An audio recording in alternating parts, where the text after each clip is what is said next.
જે પહેલા આટલી માત્રામાં આવી હિંસા, આવા હુમલા, આવા એટેક નહોતા જોવા મળતા. અત્યારે છાસવારે કોઈકની ગાડીને સેજ ગાડી અડી ગઈ ટ્રાફિકને કારણે અથવા તો પાછળથી કોઈકનો ધક્કો લાગ્યો એટલે, અને એમાં મારી ગાડી જેને અડી છે એ ગાડીમાં કોઈક બુઝુર્ગ બેઠા છે, બુઝુર્ગ ગાડી ચલાવી રહ્યા છે, જે કદાચ મારા કરતાં 3 ગણી ઉંમરના છે, છતાં પણ નાનકડો એક યુવાન અંદરથી ઉતરશે અને વડીલ સાથે ગાળાગાળીથી વાતો કરશે. જ્યાં સંવાદથી પતે છે ત્યાં વિવાદ શા માટે કરવાના? સંવાદથી પતી શકે છે, આપ શાંતિથી કહી શકો છો. બંનેને ઇન્સ્યોરન્સ છે તો કંપની પે કરવાની છે, તો તમે ઝઘડો શા માટે કરો છો? પણ કોઈની સામે તમે નજર કરીને જુઓ કેવા કેવા કારણો. અમને અનુભવ થાય છે, એક જગ્યાએ ઝઘડો થયો તો કે મારી સામે શું જોતો હતો તું? ઉતરીને સીધા હોકી કાઢીને મારામારી શરૂ કરી દેવાની, છરા કાઢવાના, પોલીસ ઉપર ગાડી ચડાવી દેવાની, પોલીસને બોનેટ ઉપર ચડાવીને ક્યાંય સુધી ઘસડવાના. આ માણસની કેવી વૃત્તિ થઈ ગઈ છે?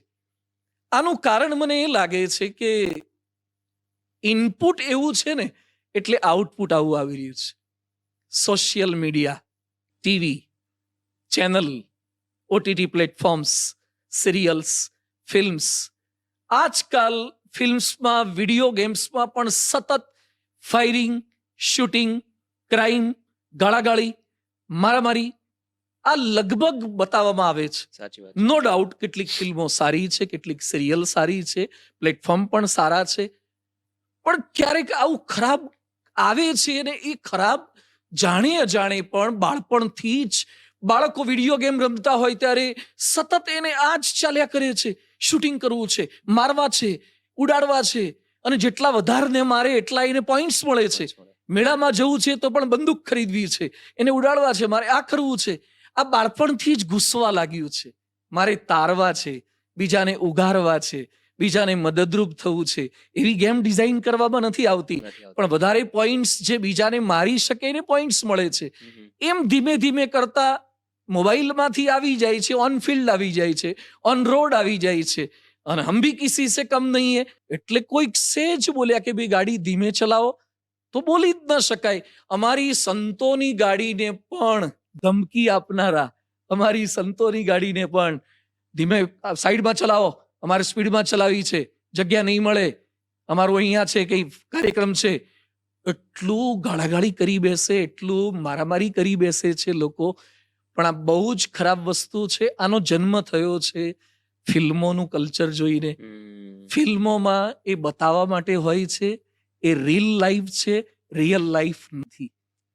આજે જ્યારે રીલ લાઈફને તમે રિયલ લાઈફ બનાવી દો છો ત્યારે તમારે સહન કરવું પડશે, અને સમગ્ર સમાજને તમારા દ્વારા સહન કરવું પડશે. એટલે આ સંજોગોની અંદર આપણું ઇનપુટ થોડુંક સારું કરવું પડશે. જેમ કે તમે ડૉક્ટર પાસે ગયા અને ઝાડા થઈ ગયા હોય એટલે ડૉક્ટર તમને પૂછે કે શું ખાવામાં આવ્યું હતું, તો આપણે જો રબડી દાબી હોય કે કોઈકના રિસેપ્શનમાં કંઈ ગોટા દાબ્યા હોય તો એ કારણભૂત છે કે ઇનપુટ ખરાબ છે. એમ સમાજમાં ક્યાંય પણ આવી હિંસા બનશે, ઘટના બનશે.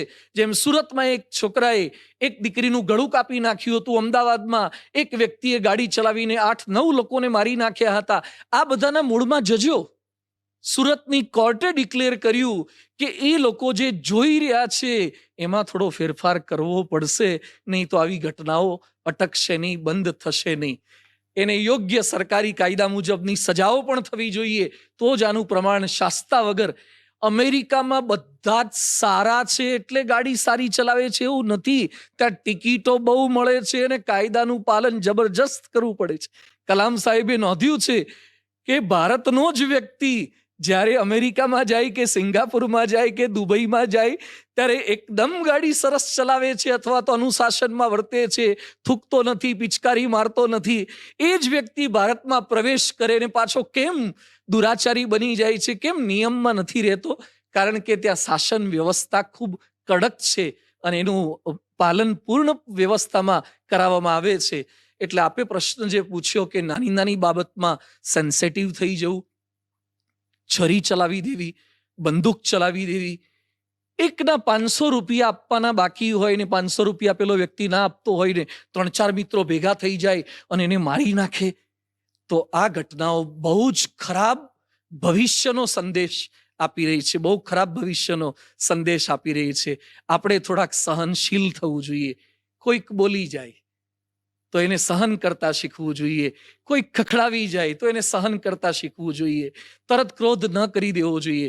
હું રાજકોટ જેલમાં ગયો હતો પ્રવચન કરવા માટે, તો રાજકોટ જેલની અંદર સામે 700-800 માણસો બેઠા હતા. તો મેં જેલર સાહેબને પૂછ્યું કે બધાના ચહેરા ક્રિમિનલ નથી દેખાતા? મને કે ક્રિમિનલ તો સ્વામી 5% જ હોય છે, બાકીના 95% તો આપણા જેવા નોર્મલ માણસો જ હોય છે, પણ એ લોકો બ્રેક નથી લગાવી શકતા. તું કેમ બ્રેક નથી લગાવી શકતા? દરેકને ગાડીના એક્સિડન્ટ હોય છે? ના કે સ્વામીજી, એ લોકો પોતાના ક્રોધ પર બ્રેક નથી મારી શકતા, ઈર્ષા પર બ્રેક નથી મારી શકતા, કામ વાસના પર બ્રેક નથી મારી શકતા.